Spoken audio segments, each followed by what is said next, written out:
Why so serious? Let's put a smile on that face. Take patient interview. Subject has no recorded name. Alias listed as the Joker. In the room is Warden Sharp and myself, Dr. Young. Oh, is this another one of those boring psych evaluation tests? No, it's not. So, you're the famous Joker. In the flesh. So, Doc, do you want me to look at the ink blots again? The first one is a kitten I had when I was a child. The second is, let's see, a dead elephant. The third is a... Funny. Now let's skip the jokes. Skip the jokes? Hey, Sharpie, didn't she get my permanent record? Be quiet, clown. Every doctor that has ever interviewed you claims a different type of psychosis. Everything from multiple personality disorders to, well, the list is endless. I do my best. Well, I don't believe it. Anything can be cured given the correct treatment. And you think you can cure me? Oh, I know I can. Take patient interview 17. Joker remains uncooperative. My earlier diagnosis remains true.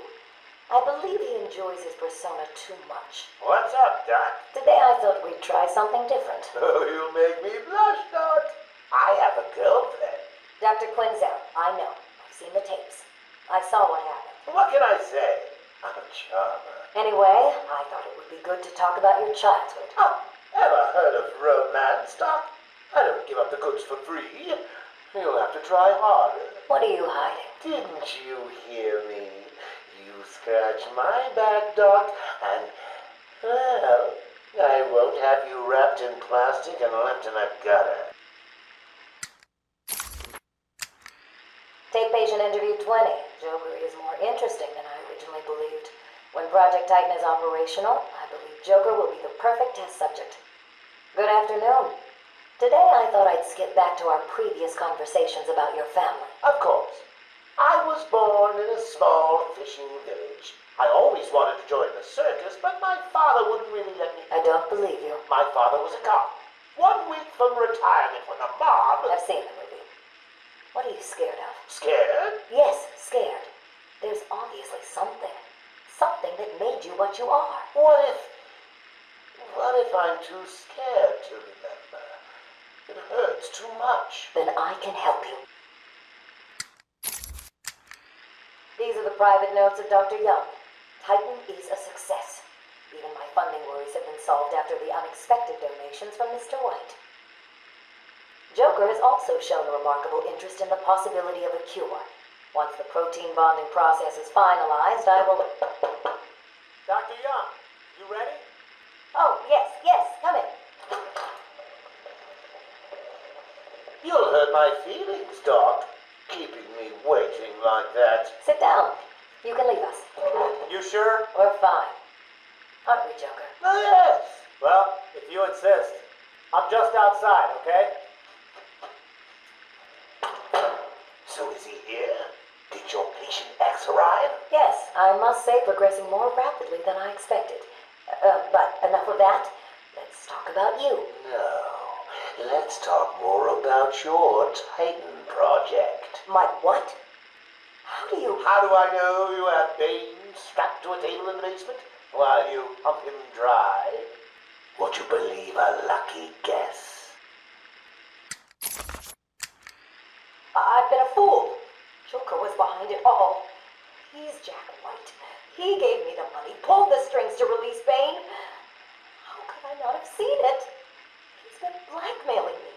He has a crazy plan to create an army of monsters. I want out, but... Hello? Dr. Young's office. Please hold for Mr. White. What? Hello, Doc. We need to talk. I'm not doing it, Joker. Do you hear me? Wait. How did you get access to a phone? Oh, yes. Sorry, Doc. Had to split. I hate small, confined spaces. Reminds me of my childhood. Another lie? Who knows? I certainly don't, but let's not get distracted with details. So, anyway, I want my monsters. I sent you back the money. I don't want it. Do I look like I care about money? I just want my monsters, Doc. And if you don't give them to me, well, then it won't be funny. Hello? Anyone in there? No sense of humor. Ah, the strong and silent type, eh? Think you're safe behind that mask?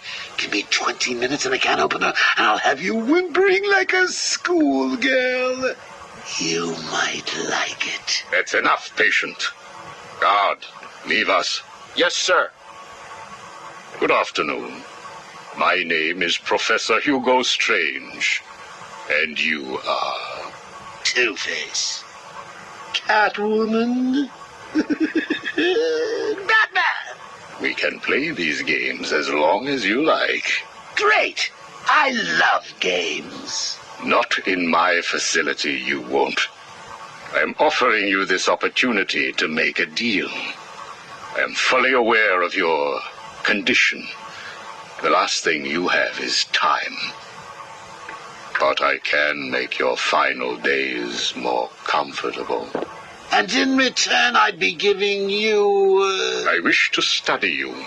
I need to know why you are the way you are. I don't have long, Doc. You're going to need more than some psycho mumbo-jumbo to get to the bottom of what's wrong with me. Oh, I have more than that. Much more. So, do we have a deal? How are you feeling today? You promised me another doctor, Strange. Maybe you shouldn't have killed the one I sent last week. What made you do it? Fish gotta swim, birds gotta fly. Besides, it was worth it to see the look on her face. Hey, you know what? I think I've got a piece of it here in my pocket. You are trying my patience. That was the third doctor you've killed. Well, keep on sending them, Doc. I'm trying to break my record. I think it is time for you to do something for me. Name it, Doc. Tell me how you came to be. Explain what made you what you are today. How you come to be sitting across the table from me. Dying. Is that all? Well, I guess you could say I once had a very bad day. Really? Go on. It was a Thursday night. Things had been getting worse. I was 3 days from the bank foreclosing on my home. The chemical plant I worked nights at was about to lay off half the workforce. And I was sitting in the hospital, holding the hand of my pregnant wife, wishing to God that she wasn't dead. That must have been upsetting for you. Probably was. Back then, though, all I knew was that if I didn't let old man Falcone's men into the plant that night, they'd have killed me too. So here's the thing. I had to decide. Could I live without her? Was there any point going on? I've got to admit it. I was scared. Not of being dead, you understand. No one would blame you if you were. It is perfectly common. Do I look common? No, I was scared of the part just before you die, when you don't know what is about to happen, when you're desperately clutching at life and trying to hold on with slippery, blood-covered hands. So I made a decision right there. And what was that? That is a story for another day, Strange. I think I may need to see a doctor. Get me one.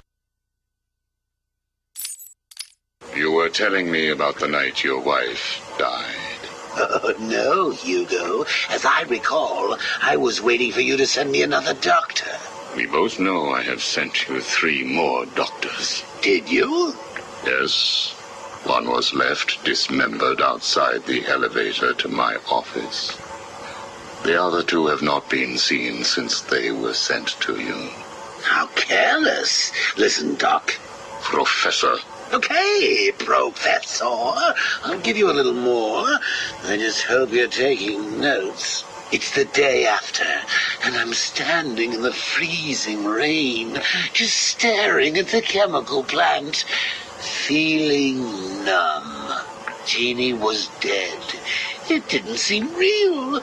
I can remember the day I first met her. Her infectious smile as I told her bad joke after bad joke. How, even after living with the pathetic wretch I was, she still wanted my child.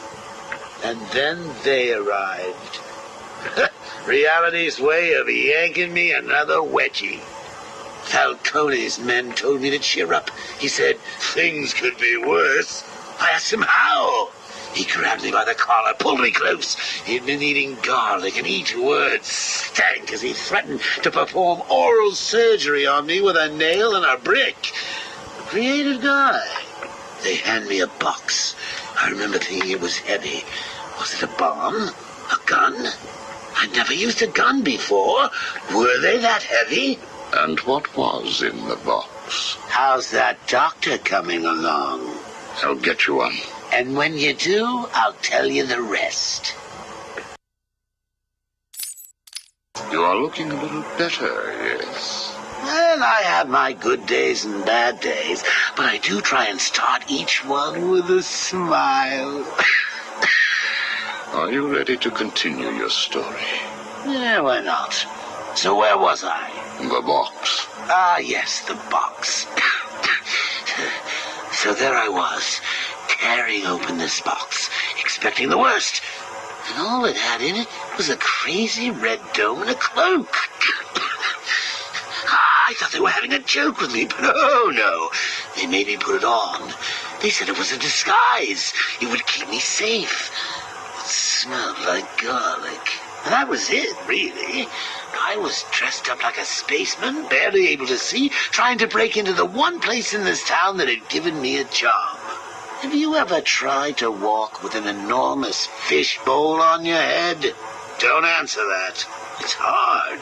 I couldn't see where I was going. I must have tripped one of the alarms. I heard muffled gunfire. I panicked and tried to run. And then I saw him. Who? That man. Really? Yes, really. Batman tried to hit me. I moved out of the way, but, well, what you need to understand is I had this giant bowl on my head, and I lost my balance. It's like life, really. One minute everything's bad, and the next your wife's dead and you're hanging on for dear life, suspended over a tank of experimental chemicals.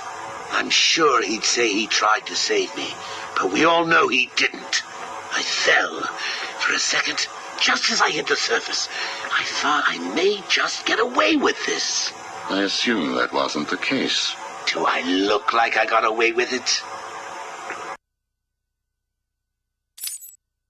I was drowning. The chemicals were burning my skin. My entire body felt like it was on fire. And it was all his fault. Whose fault? Batman's? Who else? Yours? Come again?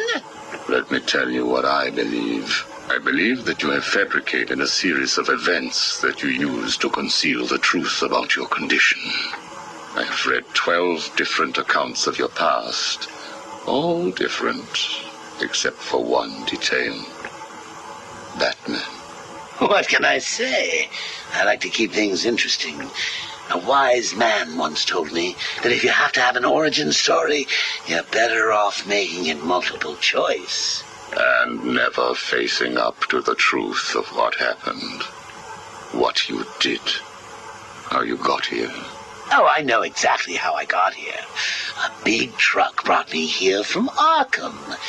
You remember the asylum, don't you? Of course. Well, good. Because I'd hate to think that I'd fabricated seeing you watching me in my cell all those times. Excuse me? Hugo, you merry maniac. You were obsessed with me. You all were trying to get in here.